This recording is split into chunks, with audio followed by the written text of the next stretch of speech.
Cada año vivimos la Navidad rodeados de signos, luces, villancicos, reuniones familiares, cierta emoción difusa.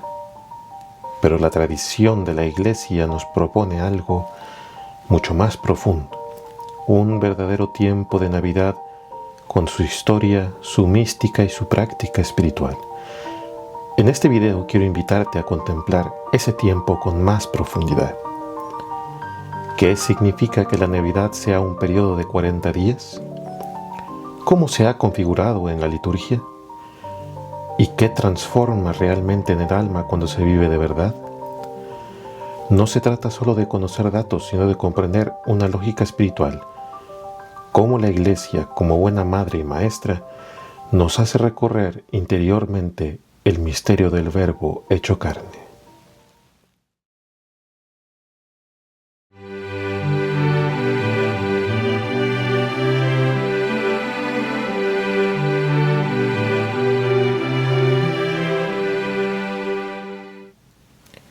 La primera clave es temporal. El tiempo de Navidad es el periodo de 40 días que va desde la Navidad del Señor, el 25 de diciembre, hasta la purificación de la Santísima Virgen el 2 de febrero. Este dato de las 40 días no es casual. Se enlaza con el Evangelio, donde se narra que María, después del nacimiento de Jesús, permanece 40 días con el niño antes de presentarse en el templo para cumplir la ley. Desde el punto de vista del año litúrgico, estos 40 días forman un conjunto especial, comparable al Adviento, a la Cuaresma o al tiempo pascual. No es una suma de fiestas aisladas, sino un bloque unitario atravesado por un mismo misterio, la encarnación contemplada en sus diversas facetas. Durante este periodo, la Iglesia no se deja distraer de la inmensa alegría que le anunciaron los ángeles en la noche de Navidad, ni siquiera por la fiesta de los santos que se insertan, ni por la llegada a veces temprana de la Septuagésima. Hay una convicción de fondo. La venida del Verbo en carne es el gran motivo de gozo que domina todo el tramo.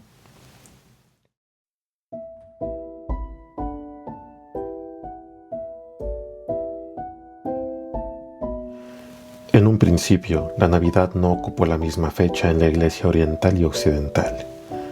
Sin embargo, en esta última se consolidó muy pronto la celebración del nacimiento del Salvador el 25 de diciembre. El calendario filocaliano, compuesto en el 354, nos permite afirmar que ya se celebraba en esa fecha en el año 336. San Juan Crisóstomo sustenta el 25 de diciembre como la fecha de la Navidad en Occidente con dos argumentos. El primero, la Iglesia romana había tenido todos los medios de conocer el día verdadero del nacimiento del Salvador, ya que las actas del censo ordenado por Augusto se conservaban en los archivos públicos de Roma. El segundo argumento, sacado del Evangelio de San Lucas, haciendo notar que, según el Sagrado Escritor, debió ser en el ayuno del mes de septiembre, cuando el sacerdote Zacarías tuvo en el templo la visión a raíz de la cual su esposa Isabel concibió a San Juan Bautista, de donde se sigue que, habiendo la Santísima Virgen, según el relato de San Lucas, recibido la visita del arcángel Gabriel y concebido al Salvador del mundo en el 6º mes después del embarazo de Isabel, o sea, en marzo, debía dar a luz en el mes de diciembre. Esta fecha se cargó de un sentido teológico profundo. En ella se ve la conexión entre el misterio de Cristo en torno al solsticio de invierno, cuando la noche ha llegado a su máxima longitud y parece que la luz agoniza. Comienza un nuevo crecimiento de la luz. San Gregorio de Niza explica que en este día que hizo el Señor, las tinieblas comienzan a disminuir y la luz a crecer. La naturaleza, bajo la obediencia a su Creador, se convierte en un símbolo visible de una realidad invisible. El fin de la larga noche del pecado y la irrupción de la verdadera luz del Evangelio. San Agustín, por su parte, subraya que este día es sagrado no tanto por el sol visible, cuanto por el nacimiento del Creador invisible del sol. El día en que la luz física comienza a crecer está ordenado a significar la obra de Cristo, que renueva al hombre interior por la gracia. El autor Relaciona incluso esta simbología con la frase de Juan el Bautista: es necesario que Él crezca y que yo disminuya. Juan nace cuando los días empiezan a acortarse, Cristo cuando los días empiezan a alargarse.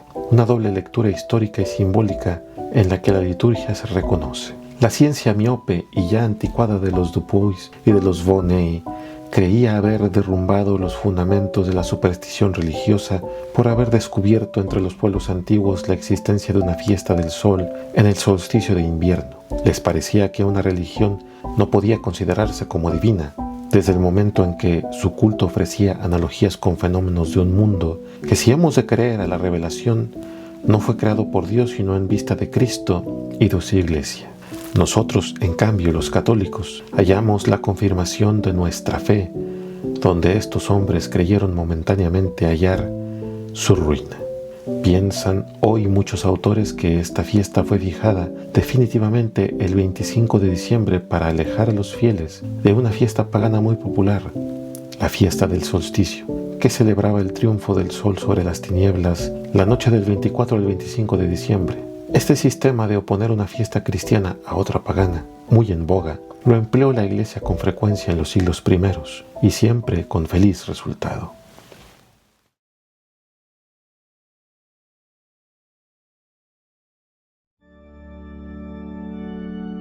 Consideremos ahora el lugar donde nació el Salvador del mundo. Se trata de Belén, la ciudad pequeña de Judá, señalada por el profeta Miqueas en el capítulo 5, versículo 2, como el lugar de donde saldrá el caudillo de Israel. Belén significa casa de pan, y vemos en este dato una clave cristológica y sacramental. El que se manifiesta allí es el pan vivo bajado del cielo. La antigua alianza tenía su arca que guardaba el maná corporal. Ahora, la nueva alianza presenta un arca infinitamente superior, la Virgen María, Pedris arca, incorruptible y purísima, que ofrece no un signo provisional, sino el pan de los ángeles, el mismo Cristo. Este pan transforma al hombre en Dios, pues según dijo Jesucristo, el que come mi carne vive en mí y yo en él. La Navidad así entendida ya no es solo el relato entrañable de un nacimiento, sino la preparación del gran misterio eucarístico. El niño del pesebre es el mismo que se hará pan en el altar. La casa del pan se convierte en la figura de la Iglesia, donde el Emmanuel se entrega constantemente como alimento espiritual.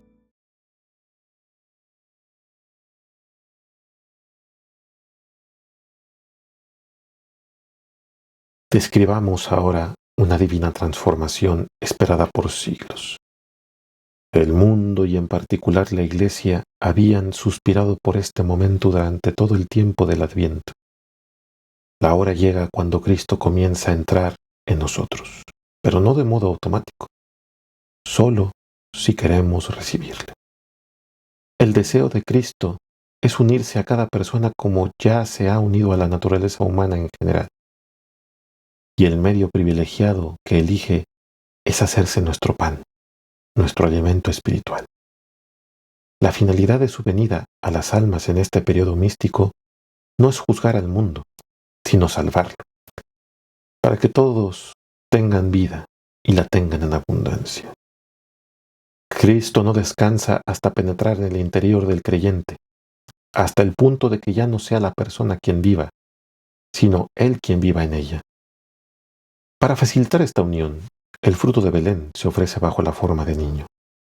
La pequeñez, la mansedumbre y la vulnerabilidad del niño son una pedagogía divina que ayudan a que el alma no tema acercarse y recibirlo. Este crecimiento del niño en el alma reproduce, de algún modo, el crecimiento del niño Jesús en edad y sabiduría delante de Dios y de los hombres. El tiempo de Navidad es, por tanto, un tiempo de crecimiento interior de Cristo en el creyente.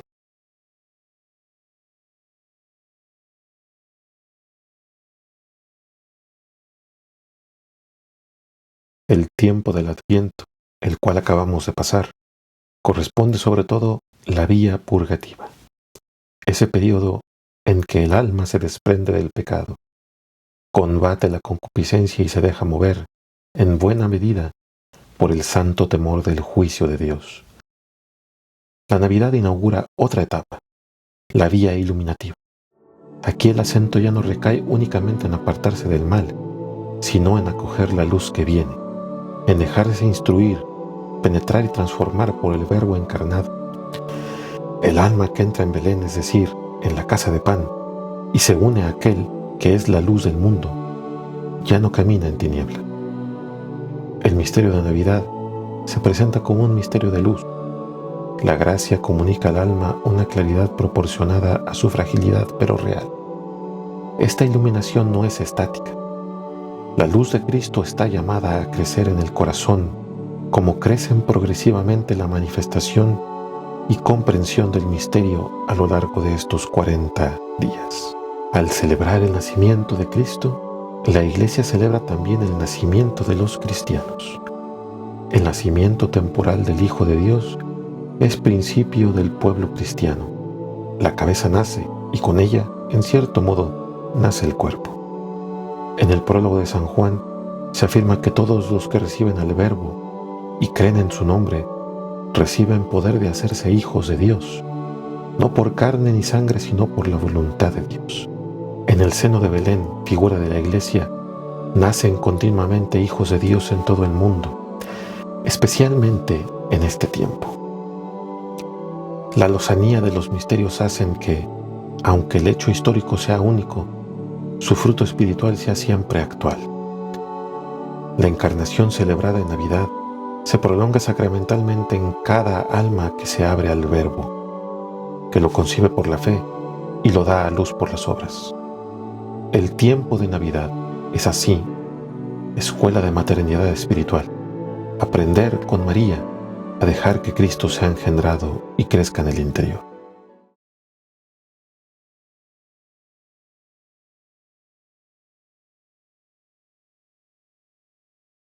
Tras exponer el misterio, surge la pregunta: ¿cuál debe ser la postura del alma fiel ante el niño que se le entrega?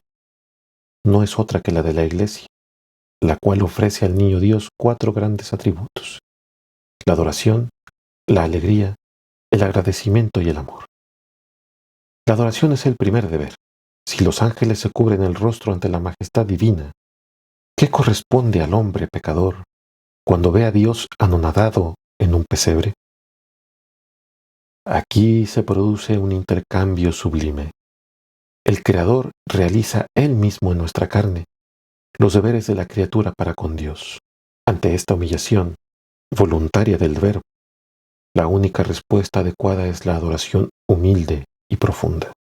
El alma está llamada a compensar, en lo posible, con sus actos de reverencia, la especie de eclipse de gloria que el Hijo acepta por amor. La actitud de María, totalmente humilde a pesar de su incomparable dignidad, sirve de modelo al creyente. La segunda actitud es la alegría. La liturgia no se limita a inclinarse con respeto. Estalla en cánticos, en antífonas, en himnos que expresan el júbilo de la Iglesia. El uso del color blanco, los cantos navideños y el tono general de los textos manifiestan una alegría que no es simple emoción humana, sino eco de la noticia angélica. Os anuncio una gran alegría. El tiempo de Navidad se convierte en una invitación a dejar entrar esa alegría teologal en el corazón, más allá de la mera euforia pasajera. La tercera actitud es el agradecimiento. El Padre ha dado a su Hijo y el Hijo se ha ofrecido. No hay proporción entre el don y nuestra pequeñez. En el fondo de nuestra miseria, somos incapaces de medir el valor del regalo recibido. La gratitud, aunque siempre insuficiente, se convierte en una forma de humildad. Reconocer que todo viene de Él. Por último, el amor. Si la gratitud no alcanza, es el amor el que puede crecer indefinidamente. La Iglesia se deja invadir por una ternura inefable ante la cuna. Las palabras de adoración, de alabanza y de acción de gracia se convierten, en el fondo, en diversas modulaciones del mismo amor. El creyente está llamado a ofrecer al niño no solo palabras, sino el propio corazón. Dejarse vencer por las armas de la pobreza, de la humildad y de la infancia.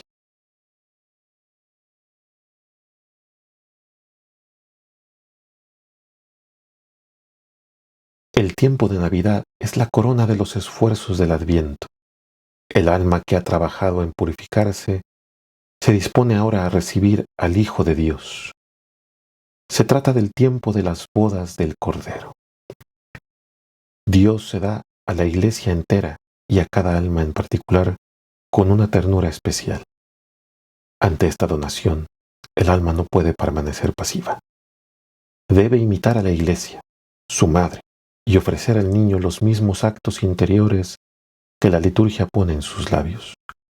La Navidad exige, por tanto, una vida sacramental más consciente, una oración más recogida y una caridad más concreta.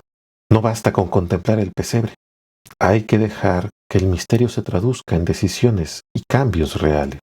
El tiempo de Navidad no es, pues, un simple apéndice sentimental del año cristiano. Es el segundo gran pilar del itinerario del alma. Después de la purificación del Adviento, la iluminación de la Encarnación. En estos 40 días, la Iglesia contempla a la vez la humildad de Dios y la vocación sublime del hombre. Dios hecho niño para que el hombre pueda llegar a ser hijo de Dios.